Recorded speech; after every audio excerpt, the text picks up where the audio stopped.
This is the Therapodcast, hosted by Drs. Martin Wesley and David Whittinghill.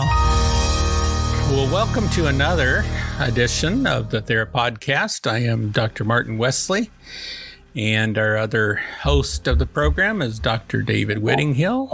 How are you, David? Hello, Marty. Great. Good to be here.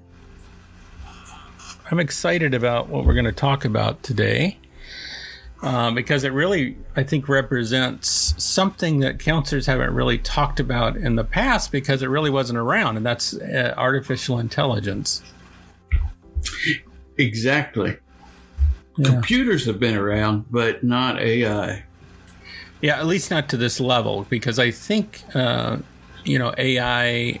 I guess we'll just keep going with that instead of artificial intelligence, but AI has been around to some degree. Again, how it's defined, I guess. You could argue that a calculator is AI, I guess. Yep. So or many other things. But so I think it's been around. I think we've been using it in education for quite some time. I remember, the debate over, when I was a kid, at least going to, middle school and high school, they just didn't allow a calculator. It was like anathema at that time. Do you remember that too? Or I do. And you weren't allowed to use anything. Well, even into my first year of college, you weren't allowed to use a calculator in our beginning algebra classes. You're only allowed to use a slide rule. That really dates me. Yeah, I remember those too, though. I'm dated with you. But yeah, I mean, I see in many ways this technology's been around. Oh, by the way, I've always loved technology, so to me this is fascinating. This whole AI, but I still have. I mean, I was always on the cusp of that. So even in high school, I remember my goal was to get one of those Timexes with the calculator on the watch. You remember those? Oh, yeah. I do. That was, to me, that was like the ultimate. And then later they came out. Do you remember the Timex? Oh, what were the name of those? Timex. They were the first smartwatch, and it had the calculator and everything. But what you had to do is actually lift it and put it up to your screen, and it would flash all kinds of different messages through these screens, sort of like a UPC code or something like that, but it would be flashing constantly. Wow. And for about 30 seconds, and it would read it. And when it was done, you had your calendar uploaded uploaded to your phone or to your watch. But, looking at it now, I mean, it's the silliest thing. But anyway, maybe that'll be worth a fortune one day. I don't know. Yeah, I bet it will. But that's incredible. I do remember the first, and we've talked about it recently, the first computer-based mental health counseling app. It wasn't an app. It was just it was on DOS, and you typed in questions or you actually responded to this DOS program, and it was called Eliza. It's still up today, and it basically what it does is paraphrase. It's built on the parameters of Rogerian counseling, and so it gives you back statements and paraphrases what you've said before, so on and so forth, and it's so outdated now compared to like with ChatGPT. It's unbelievably dated and stodgy. But back then we thought it was it was really cutting edge stuff. Yeah. Well, and if anyone is interested that's listening to us can actually, just do a search, Eliza, Eliza, and probably the Rogerian therapist, and actually find this that has been done with a JavaScript version of it. But originally, this literally came out in the 60s, which is even pre-DOS in a sense. But I mean, it was something quite special at that time. I mean, really, you think about it. That's 60 years. That's 60 years ago. And people thought that computers were going to replace counselors then. Yeah. That this was going to be the ultimate thing. That was the goal of it. So we do have that history now. It's been around, but again, we have a whole new influx where the data input is literally being grabbed from the entire web, in a sense, to make these decisions or for these counseling chatbots. Is that right? Yeah, that's exactly right. So some of them are built on CBT, on the parameters of cognitive behavioral therapy, and looking at the logic of an individual's texts to the bot, and or a Rogerian client-centered type of response, where in fact the responses are tailored to be empathetic, even though the machine has no feelings. The responses are such that it would give you the impression that it is warm and inviting. Yeah. Again, so they're trying to, if I get this right, they're using cognitive behavioral responses, but they try to do it in an empathic way. Right. With reflections and, some basic type listening skills, if that makes sense. Yeah. Yeah. And I think, and some of the most popular ones are Woebot, Wysa, Youper. There's one called Remind that focuses on mindfulness responses. But the question is, I guess, Marty, is what are these things? What are the benefits and risks of these things? And will they ever replace a counselor? Yeah. Well, I am quite fascinated about that as well, because I think some people truly, I think we train people in our counseling programs to almost make an argument to that effect, in the sense that we are training them to do gimmicks, to do therapeutic approaches, that you have to have your own approach and you have to use that and force that on every client. And to me, that's not counseling. Go ahead. No, it even reminds me of, and maybe I'll even play it here, but it reminds me of a Rollo May interview in which he was responding to gimmicks. Maybe I can play that. Go ahead and play that. Okay, let's try that. Well, I think psychotherapy is facing a very profound crisis. I think the teaching of the fathers, Freud and Jung and Rock and Adler, has been in this crisis almost completely lost. And the problem is that psychotherapy becomes more and more a system of gimmicks. People have special ways of doing their own therapy. They learn which particular buttons to push. They're taught various techniques by which they can so that they can at least cure this isolated symptom or that. And that wasn't the purpose at all of Freud and Jung and the rest of the really great men who began our field. Their purpose was to make the unconscious conscious. And there's a great deal of difference between that. Now, the gimmick approach leads to a general boredom. And the reason there are so many new systems of psychotherapy that spring up, that every time we turn around, there's a new system. 300 or 400 now exist with this kind of therapy, that kind.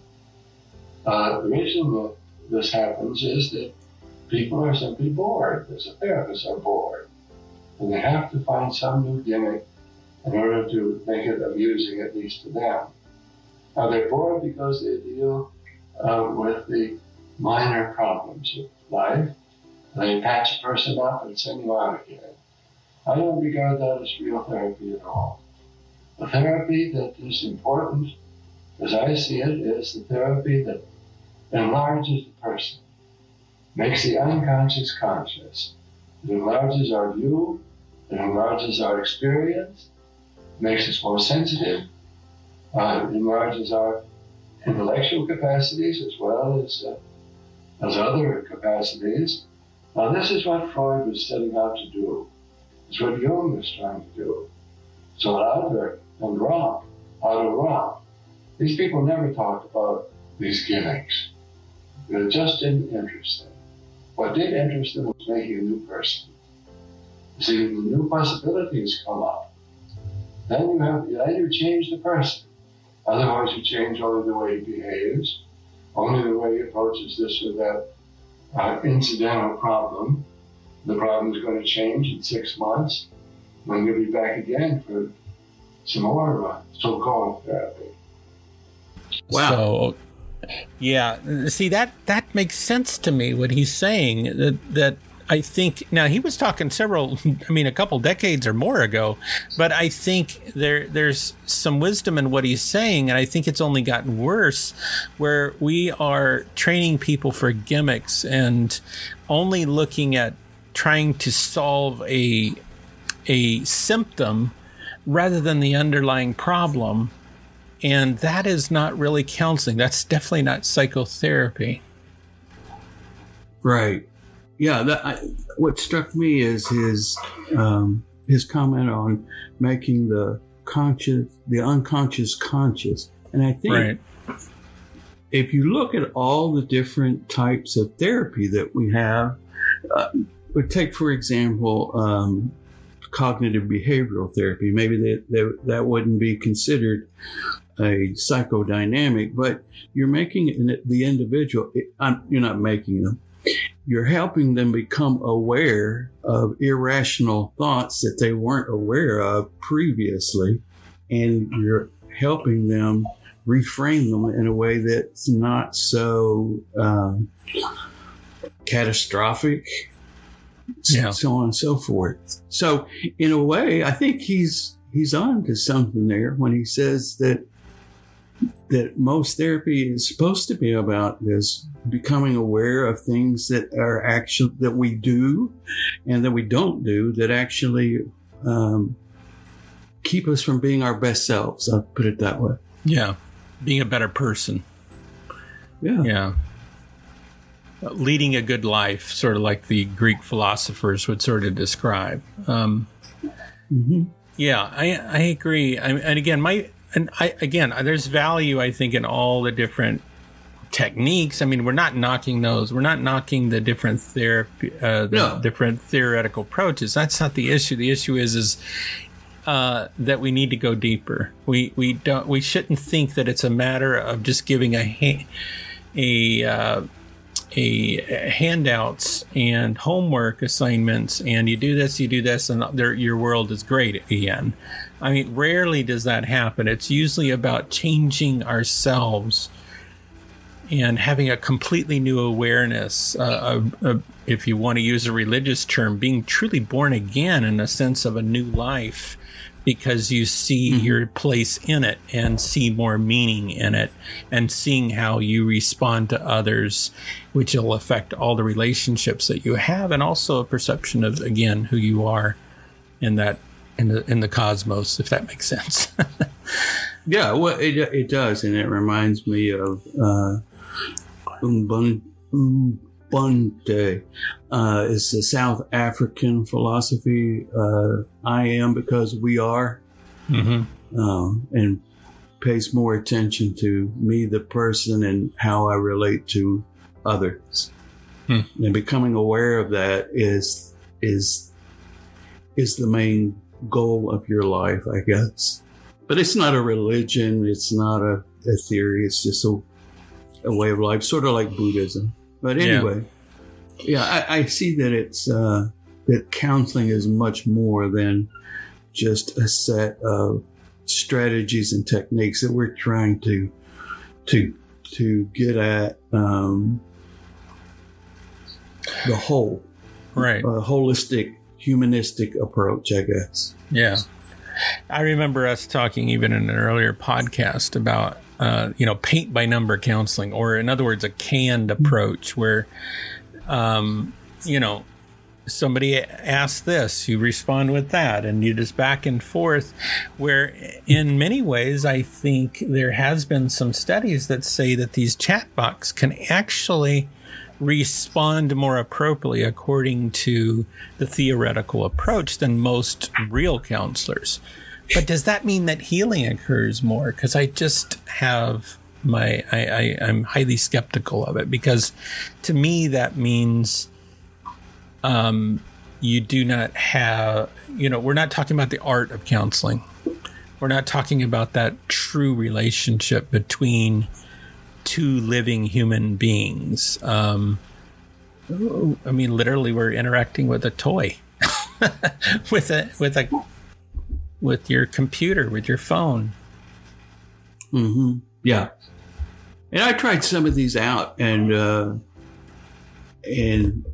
just on simple everyday problems and that sort of thing. And, just to see if they would, what their responses were. And, and some of them are, I would say, they're free. It's a place where people can go who can't afford therapy. So I can see that as a positive. And they're always there. So it's pretty consistent. Right. Availability. Yeah. Yeah. So it's interactive to some degree. Yeah. And to me, I see it as an interactive self-help book in some ways. That is what I got. Whenever I introduced other more serious issues with the chatbot, especially those that are built on CBT, I was often offered worksheets, homework, exercises. Sometimes they were free, sometimes they were at a cost. So they're actually charging you for further information in exploring your irrational thoughts, which is interesting. I don't know if that's helpful for those folks that can't get therapy, but the other thing I found was that I actually pretended to be somebody else, and with a autistic type presentation, and I was misdiagnosed me my character as a hoarder, and it was so I don't find that it has that across the ones that I've looked at anyway, that they're very reliable in terms of assessment. Yeah, they cast a wide net to capture as much information as possible and then come to a conclusion that's not always accurate. And it spells that out at the bottom of it, so-and-so might not be accurate. Right. This bot may, yeah. But I will say this, all of them seem to have the ability to detect crisis and intention to harm. Right.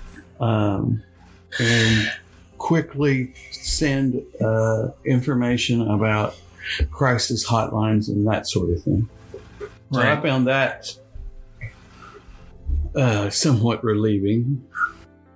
There are technologies, there are companies, and I don't want to mention their names per se, but there are companies that advertise on late night TV that, we need to get some therapy, and to go on their website and,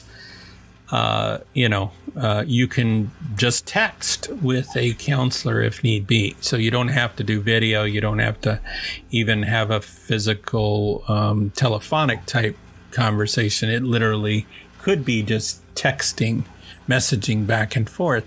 And for me, I'm not so sure that this wouldn't be an alternative, or if we want to call that counseling. To me, that's not counseling. But to me, I think that there's good evidence that people actually get a better experience from a chatbot if they didn't know that that wasn't a real person behind the scenes.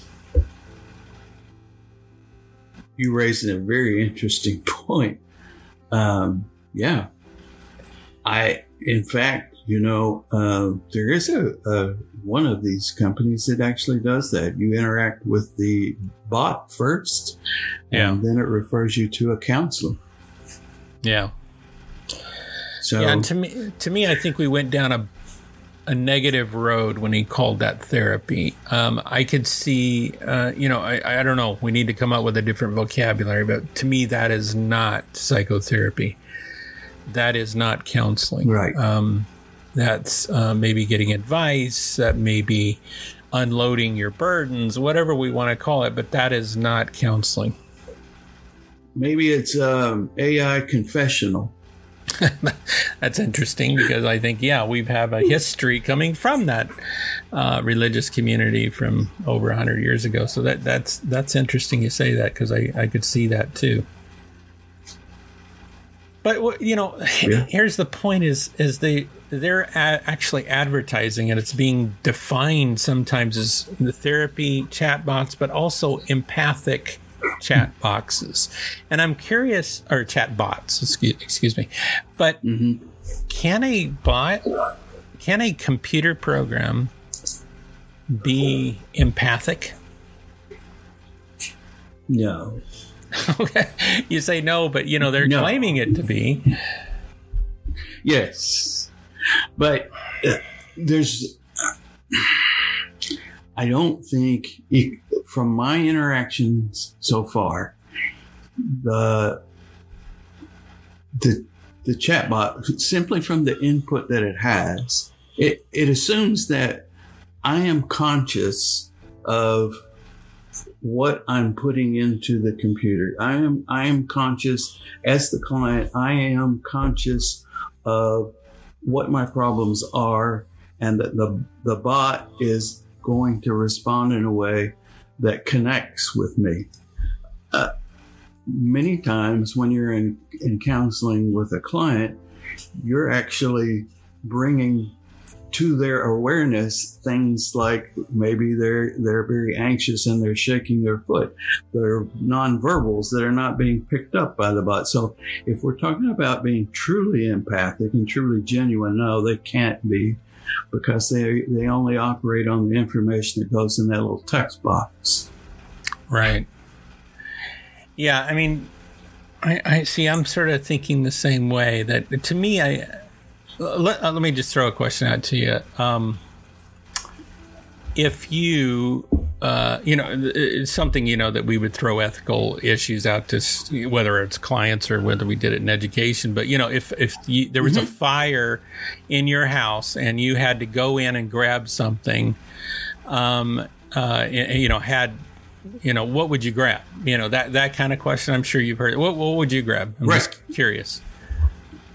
Other than your wife. My wife. Yeah. Okay. So your wife. Who? What else? Car keys. Okay. Yeah. So it sounds like there's not a whole lot you'd grab. I mean, except living people and to be able to get it far away from that danger as possible. It's possible. So, and to me, if I was to I would say very similar, the family and the dogs. Right. Everything else, while I'd want, if I could grab a couple other things, pictures, my grandma's quilt, my grandpa made me a slingshot. But again, those items, those things are only symbols of the people. that is extended from them. And to me, you cannot be attached emotionally to things unless they are in some ways connected to a human being or to a living thing. Does that make sense? Because to me, that's the problem with these empathic chat boxes, the thought that somebody could be attached, have a therapeutic bond or a therapeutic alliance to a chatbot is completely absurdity to me.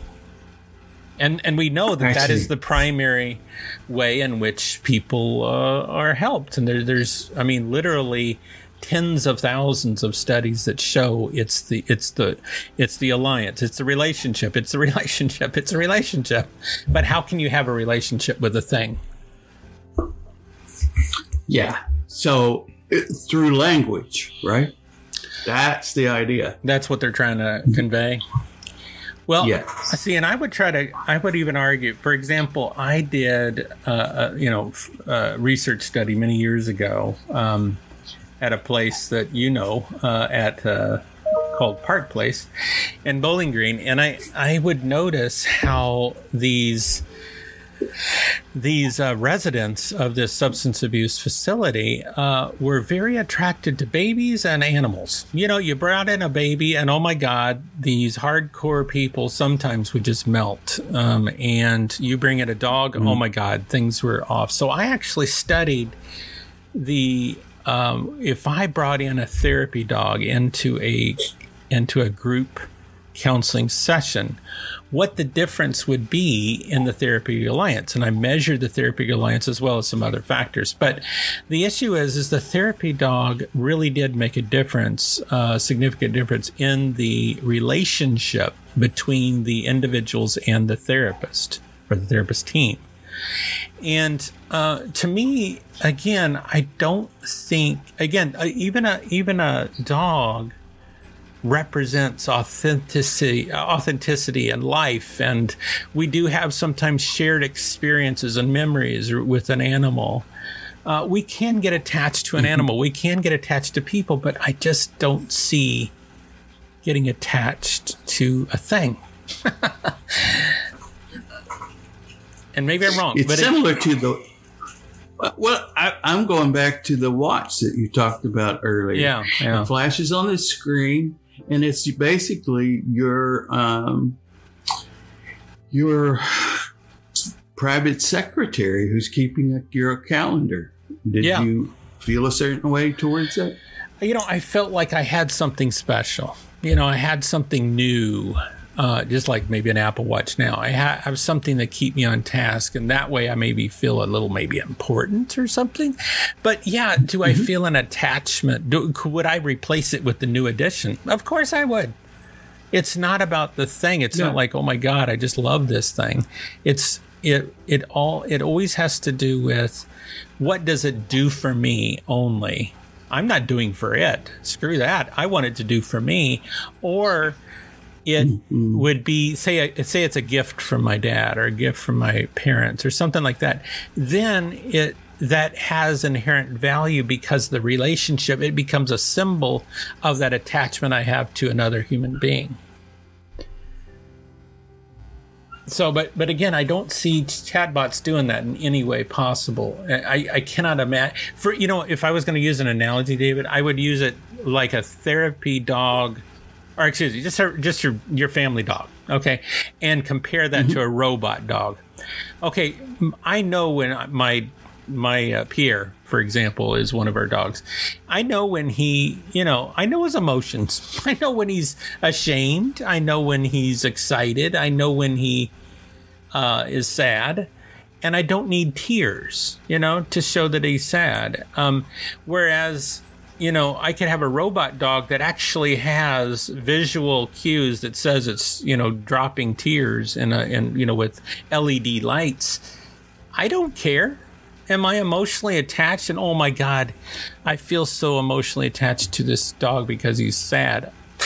This is nothing more than Tamagotchis from the 80s when my kids were all like the 80s and 90s when they were excited about these stupid egg things that had these little, games and robots to them. And you're supposed to, take them from an egg until, and keep them alive. I mean, Why? How could you Right. get attached to a toy?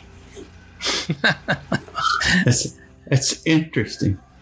But on the other hand, these things do send messages back across the screen from the void that say, hey, how are you doing today, Marty? Yeah. How do you feel? Are you, because they remember, from day to day what's going on with Right. you. So if you talked about pain in your shoulder because you heard it lifting a heavy weight on the floor, and then you say, well, how's your shoulder today? That's a little... It's different. It definitely, it's not like setting a reminder that alarms you to say, hey, why don't you do this or that? It literally is expanding on that based on the, what has happened during the day, potentially how much you ate, potentially what your blood sugar is. I mean, there's so many different interactive factors. Good point. Yeah. So it becomes, it's not human. It almost, because of our brain is organized the way it is, we fill in the gaps and we say, well, this is very much like a text message that's coming across. Right. This thing must care. This thing must care about me. It's asking about my shoulder. Right. Right. And I think that's the assumed empathy. Yeah. That's a good point. I would never perceive that as empathy, but I would say it's helpful. I could see how that could be helpful. And again, if nothing else, it's just another tool in the toolbox. You know what it reminds me of? And to me, I think this could be a benefit. I think that's where you're going. And a support for a counselor and a client. And that would be, it is almost like a case manager that's working on all these other things in between a counseling session. Correct. That's how I see it. Yeah. Okay. So I could see it. Yeah. So there's accountability reminders. There's little encouragements here and there. How you doing today? Just like I'm sure if you have one of these watches too, that, let's fill those rings, encourage That's you, right. Something like that. Yeah. Yeah. It's time to stand up. Right. Those kind of things. Yeah. Breathing, journal reminders. I could see drink water. Yeah. Addiction supports. I could see that being, again, between the times of the counselor being able to see them, that, it's constantly saying, hey, how you doing? You're not thinking about doing this, or, remember to stay away, or, have you thought about going to a meeting, or whatever the case is. There could be this constant interaction that sort of takes the focus away from maybe cravings or something. Exactly. And they actually have a sobriety bot that does that. Yeah. So, I could see that as an adjunct, again, a tool to, therapy. I could see it being used as sort of, like I said, a case manager in a sense. And if things got serious, if they say, I want my life to end, then that's when the message, if it was a connected thing to the therapist itself, it could do an alarm to the therapist and saying, hey, you need to contact this individual right away. If we had that kind of alignment, because I know, for example, there was a really good app that I used for a while. It was called Therapy-Chat or TheraChat. And now it's not available right now. They're saying they're redoing it, but I have a feeling they're bringing in AI, and that's what I'm curious about, because they had a messaging as well as a lot of these type features in it. But if they brought in the AI piece, that's in other words, a person signs up for it, but they sign up through the therapist, and then an emergency happens, and from that interaction, and it contacts the therapist. That I think would be a great tool. Now I don't see that yet, but I could see that. In other words, it's not in cyberspace a therapy chat, but it's truly connected to a therapist. Yeah.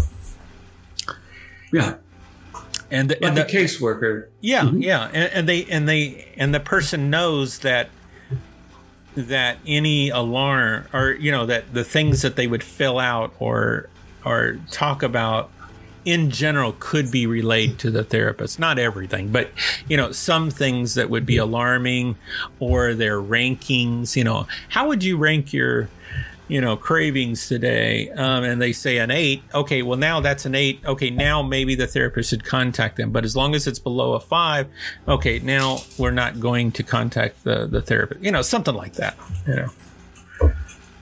Yeah. I think that would be what you just described with that TheraChat. I think that would be fascinating. I'd like to see how that worked. Yeah. Yeah. Again, I used it in the past, and I had clients using it, and I was hoping they're going with the AI, because before it was just messaging. So messaging, trigger ratings, your journaling and things like that would all be available, which was good. But to me, add the AI chat with it that becomes an adjunct. Okay, I could see that being extremely beneficial to both therapist and client. And you could handle higher risk clients in a sense if they're being truthful in their responses.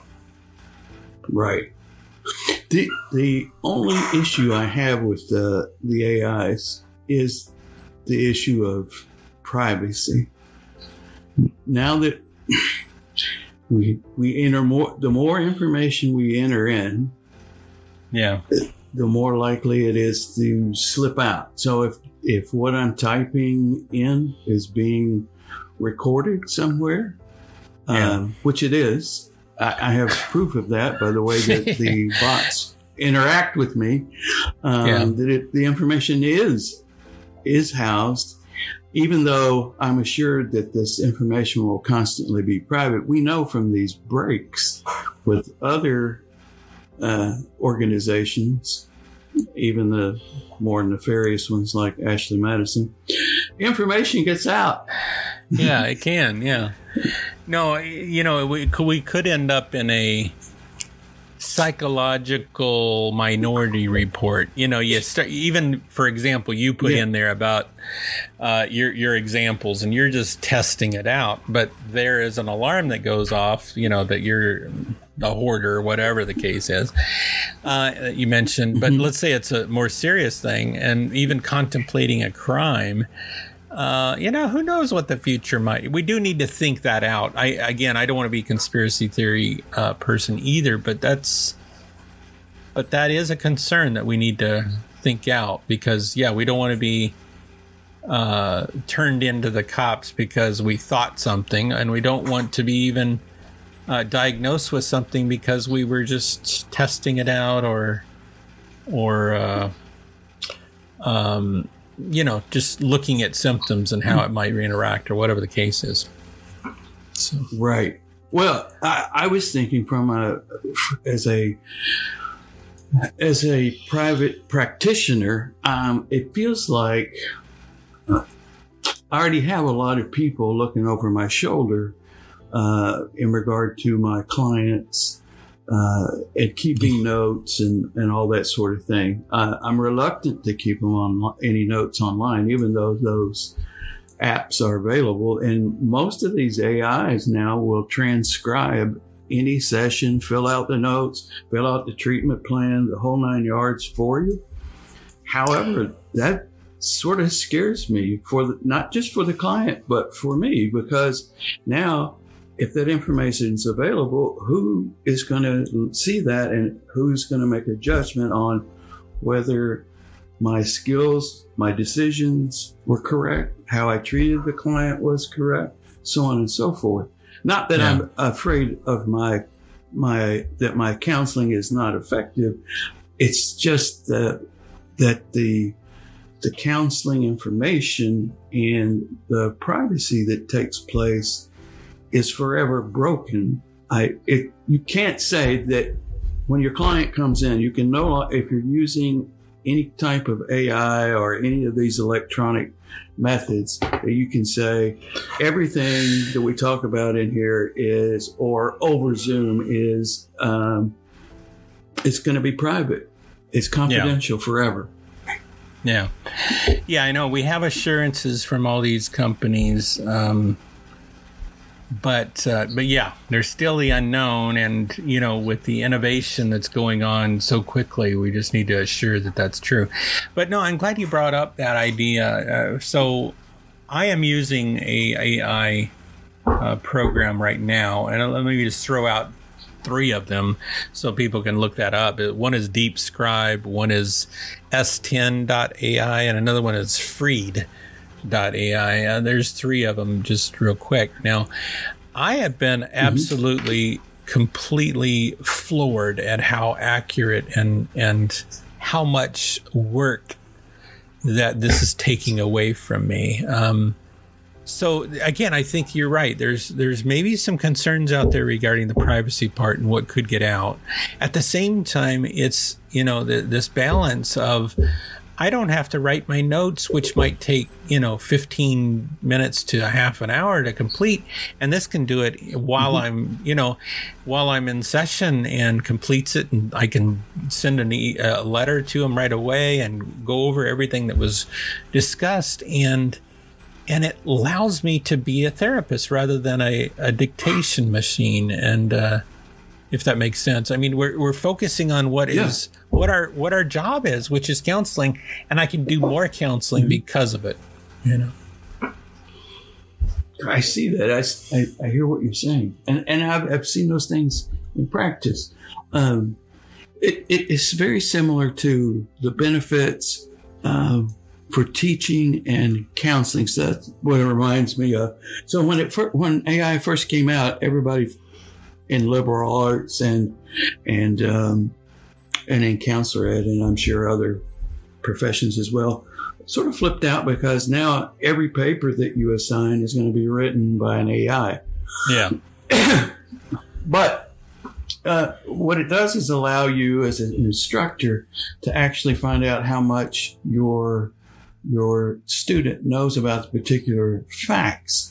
So if they turn in a paper similar to what you were talking about, there are those test bots now that you can take the paper and actually have it create a multiple choice test. And you can actually have the student take the test, determine if they actually know about the paper they turned in. Oh, I know. It is absolutely, for counselor educators especially, and maybe we'll do a whole new segment on that one of these days, because you're right. There is so many cool tools to use that the counselor educator, the professor in education of any type, any discipline, I mean, it's huge what is going on in our field. And again, hopefully it's allowing us to do what we should be doing, which is teach rather than focus on the grading, because now we can use grading apps. We don't have to sit around for 2 weeks trying to figure out and make an assessment. I mean, literally we could just input the material and it spits out assessment information that is fairly accurate, as long, we just got to review everything. But I mean, it really does help us to focus on what's important. Yeah. And I think we do need to do another segment on the education part of this, because the implications are vast, because so much of the information that we need to cover with our students is about the actual application of counseling, and not so much about the theories and the names and dates and of when the theories were developed and who did it and all that sort of thing. Well, that's fine. It has no impact on the effectiveness of the people who graduate with a counseling degree. Yeah. So I see that as a way to help us help our students know more about how to actually do psychotherapy. Yeah. Which again, even there, and I don't want to spend time on too much on the education part, but there's a point where I think AI is getting to a place where we could actually maybe compare our counseling skills to a bot. We could have role plays with a bot. We could test our counseling skills in that way. We could maybe even eventually have NBCC to go down this route in which they are interacting in an AI type assessment that could still be objective, but changes certain variables that would be more dynamic and more authentic testing. And I know you've looked into that in the past. So yes, I have, and I think that's a really good point. And I think all testing is probably, our assessment is going to be impacted by the development of AI. We're not going to be able to rely on simple multiple choice tests now to measure knowledge and expertise. We're going to have to do something more involved, and that means more human involvement as well. Whether that's an oral exam, I'm not quite sure where that goes, but right. It is an actual application test, which the individual will have to demonstrate that they have the knowledge, and that whether that's with an AI or a human audience, that's a very good question. Yeah, I'd love to be a part of that. Yeah, no, I would love to get into that as well. It's just, to me, that's fascinating because here's the part on the oral part is I don't trust the humans either. And that because they're, diagnosis, you've seen it in the past where you have 10 people yes. with the criteria, and still they'll come up with different results based on their own experiences, based on, their, biases, whatever the case is. Objective's not objective in this field of social science. And yeah, that would be my fear. Whereas an AI, they could count every word. They could count every reflection. They could count, and categorize the reflections that are being done. They could know what yes. is a reframe as opposed to, another type of, paraphrase, yeah. whatever the case is. And so that could be done automatically, and we could rank them, whatever product we wanted, we could rank that fairly quickly rather than just human audience. I think the bot would do much better. I think you're right. Yeah. But I would be interested in doing the research on that. Oh, that'd be fascinating, wouldn't it? Yeah, it would. So, whether a human, I think we've come to the conclusion that these AI bots, as we have experienced them so far, are at best a case manager, transcriber. Maybe, is that a good word? Yeah, I think they're a tool. Yeah, a tool that can be used by therapists and by clients to be very useful, but also just not to get them mixed up with, I think, a true relationship that can really benefit a client to make significant change. Or otherwise it's sort of like what Rollo May was saying, it just becomes a gimmick. In that way.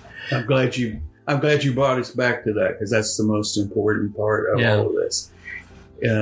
Is again the relationship and helping the individual in front of you or individuals become aware of those things that they're doing or they're not doing to improve the quality of their lives. Yeah.